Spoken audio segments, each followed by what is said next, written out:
So I get a lot of questions from you guys about the Marvel Universe, comic book events, and just superheroes in general. So I thought what would be a cool idea is if I made a video in which I answer some of these questions that you guys ask me. So, a lot of people know the story of Civil War, with Iron Man leading the pro-registration movement and Captain America going underground with his anti-registration resistance. The rest of the superheroes scrambled to pick their side that they believed in, while others decided to leave the country altogether. This split the superhero community right down the middle, resulting in a superpowered civil war, with all the death and destruction that comes with it.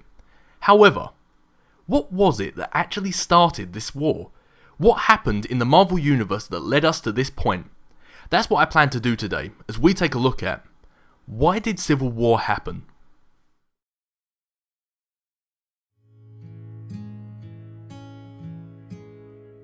To fully understand how the Superhuman Registration Act came to pass, we need to take a look back to 1984's The Uncanny X-Men, issue number 181. This was the first time the Registration Act was introduced to the Marvel Universe, however it was in the form of the Mutant Registration Act. Now, although this has no effect on the Superhuman Registration Act that we see in Civil War, it's important to take note that the ideas of superhuman reform were being discussed as far back as the 80s. It could also be speculated that the US government or governments in general had been looking for a reason to implement the Registration Act in some form or another, but were waiting for an event that was significant enough to act upon it.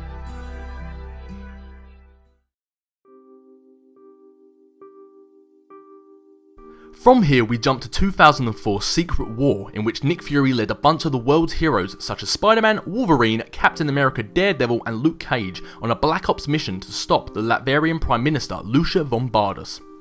This was after Fury discovered that the von Bardus was bankrolling some of the world's most dangerous supervillains in what Fury believed was a build-up to a much larger terrorist attack.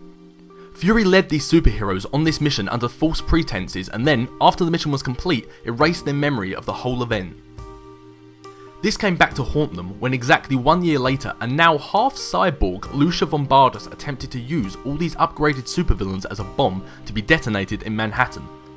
After defeating her just moments before the bomb detonated, Fury came clean to the superheroes about their involvement in the attack on Latveria. He explained by wiping their memories, the responsibility and eventual blame would be aimed completely at him. Knowing that the government and S.H.I.E.L.D. would both hold Fury accountable for the assault on Latveria and von Bardus' retaliation, Fury went into hiding.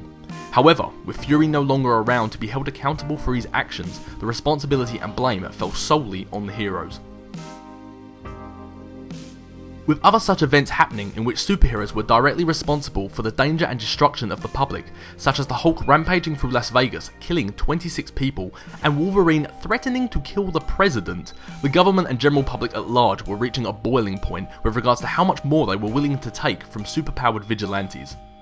This leads us to the event in Stamford, Connecticut and the New Warriors. The New Warriors were a team of superheroes that fought crime as part of a reality TV show. Although their roster varied, at the time of the Stamford incident their roster consisted of Microbe, Namorita, Night Thrasher and Speedball. On this particular broadcast they came across a team of supervillains. When Microbe questions whether they are out of their league, Speedball is heard on camera saying, "Think of the ratings." After rushing into the villain's hideout, all are taken down with the exception of Nitro. Namorita gives chase and catches him right outside a school.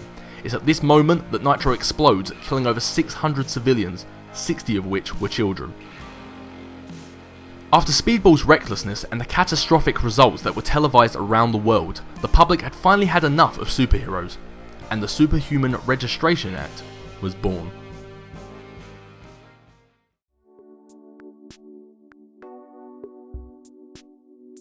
The Superhuman Registration Act stated that all superpowered individuals required proper training, oversight and had to register their identity with the government. This was backed by Iron Man, Mr. Fantastic and Hank Pym, who argued that trying to resist the law was pointless and that it was reasonable that heroes should have proper training in how and when to use their powers. However, Captain America, Luke Cage and Falcon argued that heroes need secrecy in order to protect their civilian lives and the lives of their loved ones. Also, that they need the freedom to act against any threat that is too big for the emergency services to deal with without the government telling them who the bad guys are. This difference in opinion led Captain America to taking his resistance underground, with Iron Man leading the pro-registration forces to hunt them down. And that is why Civil War happened. If there are any questions about the Marvel Universe that you want answered within a future video, leave them in the comment section below.